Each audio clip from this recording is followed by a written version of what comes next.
Bapak Ibu reviewer yang saya hormati, kami akan memaparkan proposal riset kami, pengembangan dan optimasi kompor biomasa hemat energi untuk limbah pertanian dan perkebunan sawit.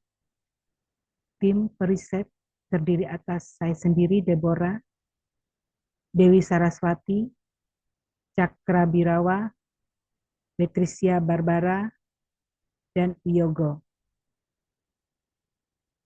Adapun isi dari proposal kami yaitu pendahuluan, peta jalan, kebaharuan, nilai strategis, metode, luaran, rencana anggaran biaya, daftar riwayat hidup, dan profil periset. Sektor pertanian dan perkebunan kelapa sawit di Kalimantan Tengah rata-rata menunjukkan produksi per ton sesuai data statistik, yakni padi tahun 2021 itu 369,55, kemudian tahun 2022 343.918,75, dan tahun 2023 181.997, dan tahun 2023 sudah mencapai 1.136.400 lebih.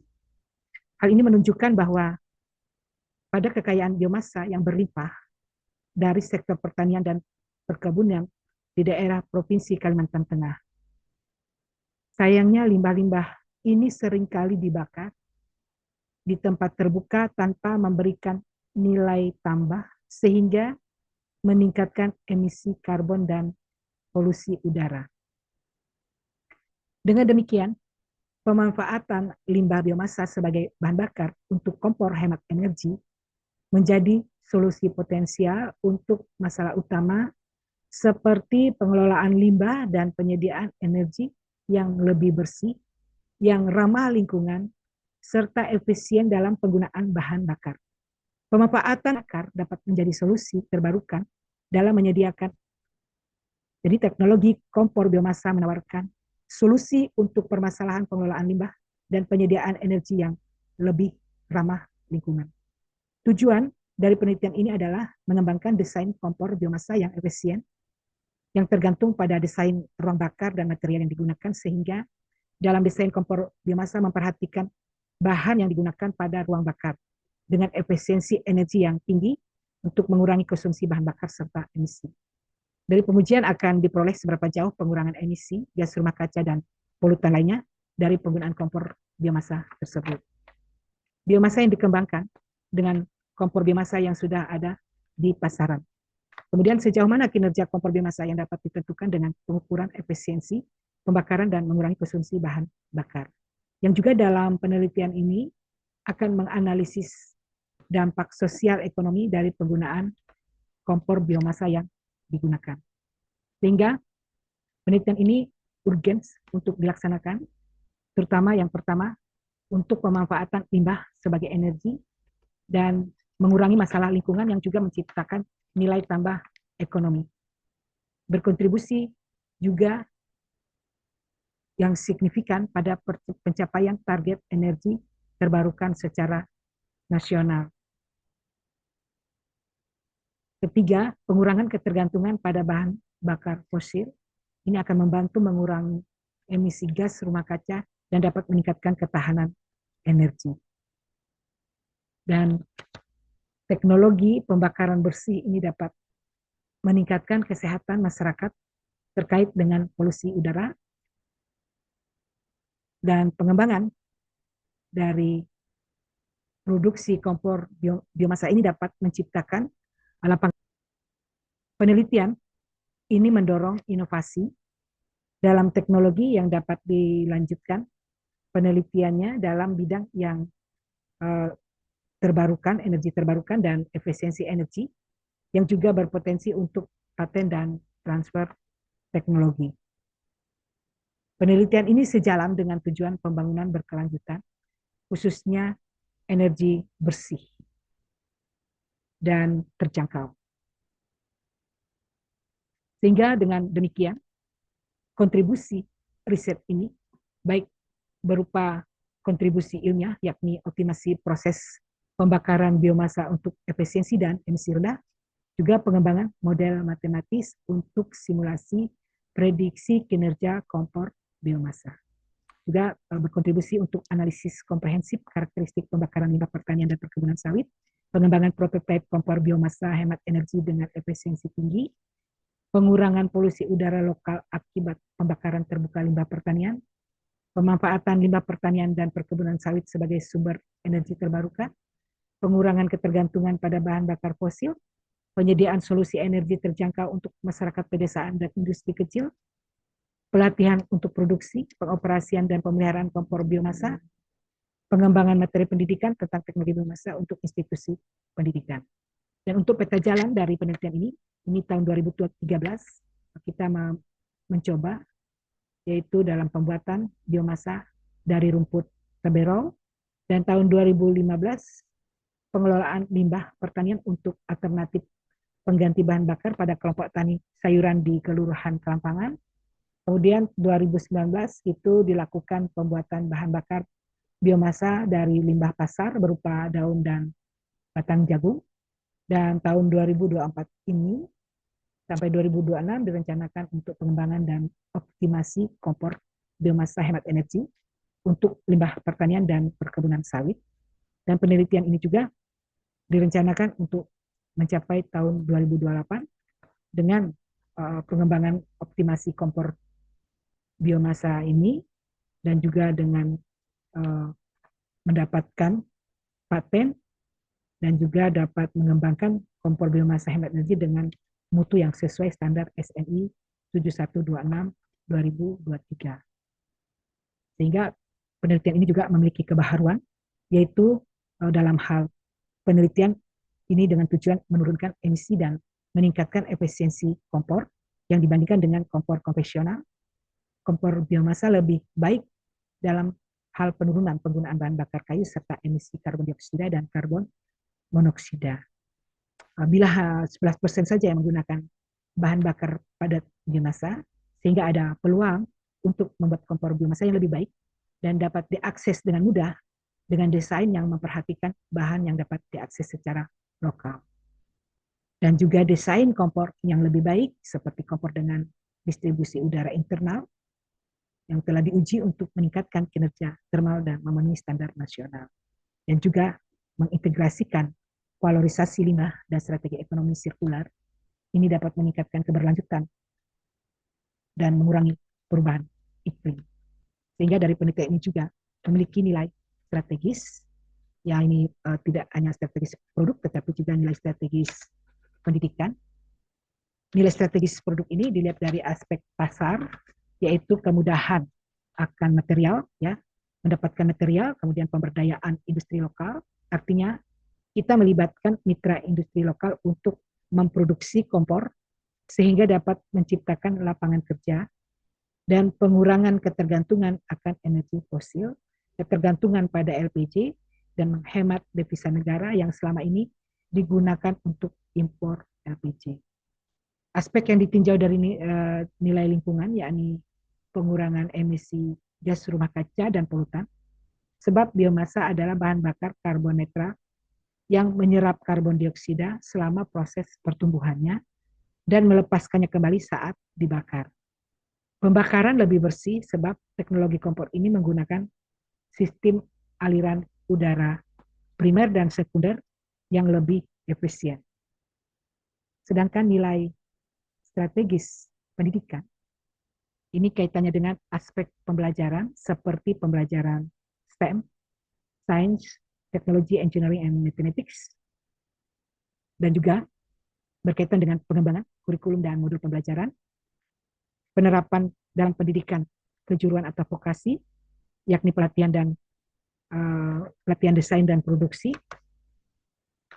penerapan di dalam pendidikan kejuruan ini juga berkaitan dengan transfer teknologi.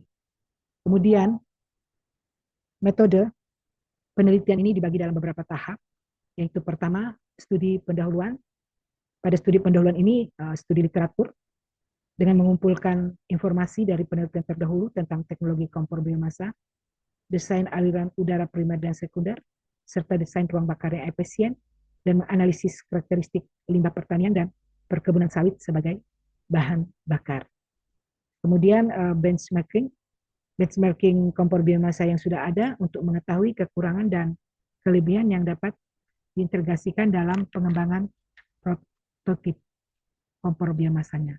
Kemudian pada tahap kedua adalah pemetaan teknologi yang ada. Di sini kita mengobservasi kompor yang saat ini digunakan, kemudian menguji berapa model kompor biomasa yang sudah ada di pasaran, dan ketiga menganalisis kelebihan dan kekurangan dari tiap desain yang ditemukan.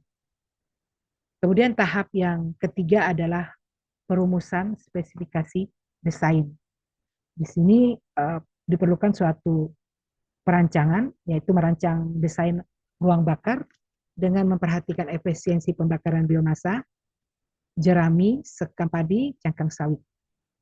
Pengembangan prototip yang dibuat berdasarkan desain awal yang sudah dirumuskan, menggunakan bahan baja tahan panas, sistem ventilasi udara yang dapat disesuaikan, dan lapisan insulasi untuk memaksimalkan efisiensi termal.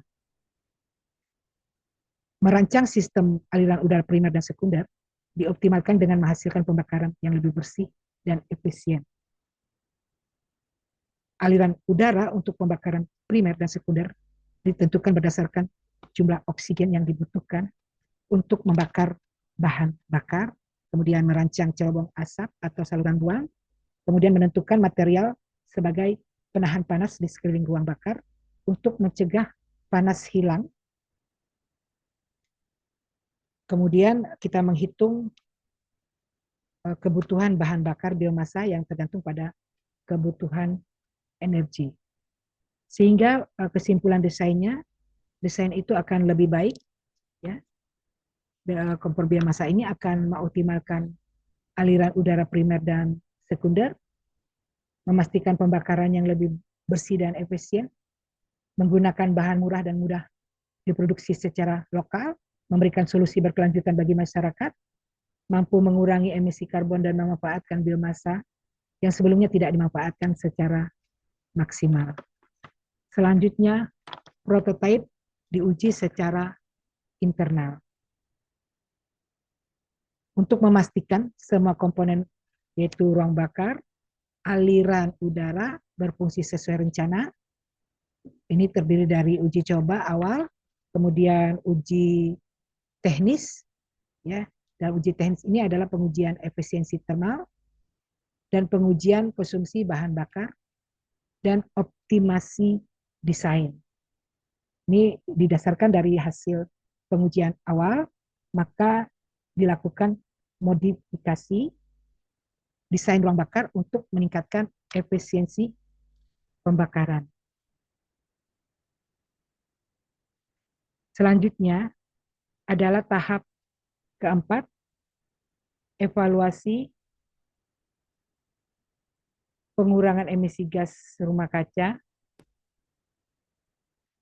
dan polutan lainnya dari penggunaan kompor biomasa yang dikembangkan.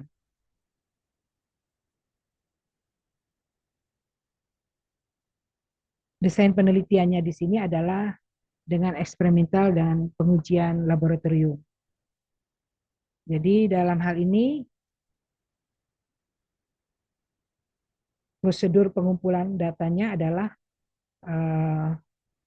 melalui pengujian laboratorium menggunakan protokol standar seperti waterboiling test untuk mengukur emisi dalam kondisi terkontrol menggunakan food sampling method, kemudian melakukan pengujian untuk berbagai jenis bahan bakar biomasa.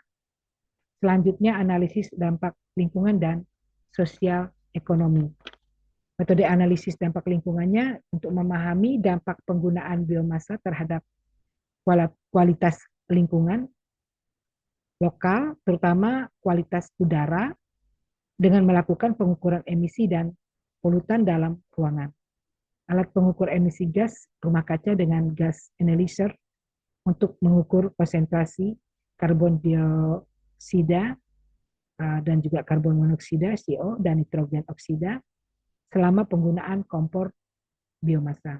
Juga pengukuran partikulat, ini menggunakan particulate matter analyzer untuk mengukur konsentrasi partikel halus yang dihasilkan dari pembakaran biomasa. Pengukuran dilakukan di dalam ruangan untuk memahami dampak langsung penggunaan kompor terhadap kesehatan. Kemudian metode analisis dampak sosial ekonomi itu dengan survei dan wawancara terhadap keluarga yang menggunakan kompor biomasa dengan fokus penghematan ekonomi, penggunaan bahan bakar, dan kesehatan. Kemudian juga dengan wawancara yang mendalam dengan pengguna untuk mendapatkan wawasan yang lebih mendalam tentang manfaat dan tantangan penggunaan kompor biomasa, dan juga analisis penghematan ekonomi, yaitu pengukuran penghematan bahan bakar, membandingkan jumlah bahan bakar yang dikonsumsi oleh kompor biomasa dengan LPG atau kayu bakar. Untuk peran masing-masing dari periset adalah saya sendiri, Deborah, ini bertanggung jawab untuk semua kegiatan penelitian. Dewi Saraswati, ini bertanggung jawab untuk kegiatan penelitian bidang bahan biomasa organik. Insinyur Cakra Birawa MP, itu bertanggung jawab untuk mengkoordinir kegiatan penelitian pendahuluan. Kemudian Dr. Betricia Berbara, SPMSI, ini bertanggung jawab untuk kegiatan penelitian analisis dampak lingkungan, sosial, dan ekonomi. Kemudian Wiyogo, STMT, ini membantu kegiatan pengembangan desain kompor biomasa. Sedangkan luaran dari riset ini yang hanya direncanakan untuk 1 tahun, maka luaran yang diharapkan ini kami bagi dalam waktu bulan. Yang pertama adalah prototipe kompor biomasa, yaitu desain awal berdasarkan literatur dan kebutuhan dan pembuatan uji coba. Prototipe awal dengan modifikasi untuk mencapai efisiensi pembakaran yang lebih baik, itu 3 bulan. Kemudian laporan yang berisi hasil pengujian efisiensi terma kompor biomasa, konsumsi bahan bakar dan hasil perbandingan dengan kompor biomasa tradisional atau kompor LPG, itu 2 bulan. Dokumen desain teknis dan spesifikasi prototipe kompor, termasuk gambar desain, blueprint-nya itu dengan spesifikasi material serta rincian aliran udara primer dan sekunder yang digunakan dalam kompor biomasa, itu 2 bulan. Kemudian karena pada penelitian ini kami belum bermitra, sehingga pada penelitian ini kami ingin melakukan kerjasama dan potensi hilirisasi teknologi, yaitu adanya kerjasama dengan industri, mitra lokal atau lembaga pemerintah, atau ada permintaan untuk memproduksi dan mendistribusikan kompor biomasa ke daerah-daerah pedesaan atau tempat yang membutuhkan. Kemudian untuk 2 bulan ini direncanakan adalah publikasi ilmiah dalam jurnal nasional atau internasional yang merinci hasil penelitian terkait desain, efisiensi, dan pengurangan emisi dari kompor biomasa hemat energi berbasis limbah. Dan terakhir adalah laporan akhir penelitian sebagai acuan untuk penelitian lebih lanjut, publikasi ilmiah, serta pengembangan produk yang akan datang. Rancangan anggaran penelitian ini kami rencanakan totalnya 500 juta, dengan perincian gaji dan upah itu 30%, pengadaan bahan, peralatan, produksi, sewa alat itu 24%, seminar, publikasi, diseminasi 41%, manajemen fee itu 5%. Rencana anggaran ini didasarkan atas tujuan penelitian yang dilakukan, ini dianggarkan dan disesuaikan dengan apa yang dibutuhkan dalam menunjang penelitian ini. Kemudian untuk tim, yaitu saya sendiri, Deborah, ini konsentrasi pada bidang ilmu pendidikan teknik mesin, kejuruan, yakni pada mesin produksi, dan anggota kami yang kedua adalah Dewi Saraswati, ini dengan konsentrasi ilmu agronomi dan magisternya ilmu tanaman, sehingga relevan dengan penelitian yang kami lakukan. Dan kemudian yang ketiga adalah Insinyur Cakra Birawa, dan yang ketiga, anggota ketiga adalah Betricia Berbara, dengan konsentrasi ilmu di agribisnis, relevan juga dengan penelitian yang dilakukan. Ya, kemudian yang terakhir adalah Wiyogo. Ini adalah dosen juga yang ada di Prodi Pendidikan Teknik Mesin dengan juga pada manajemen industri. Demikian yang dapat kami sampaikan. Mohon maaf atas kekurangan yang telah kami lakukan dalam penelitian ini, dalam pengajian penelitian ini. Semoga ini dapat berkenan di hati Bapak Ibu reviewer. Terima kasih.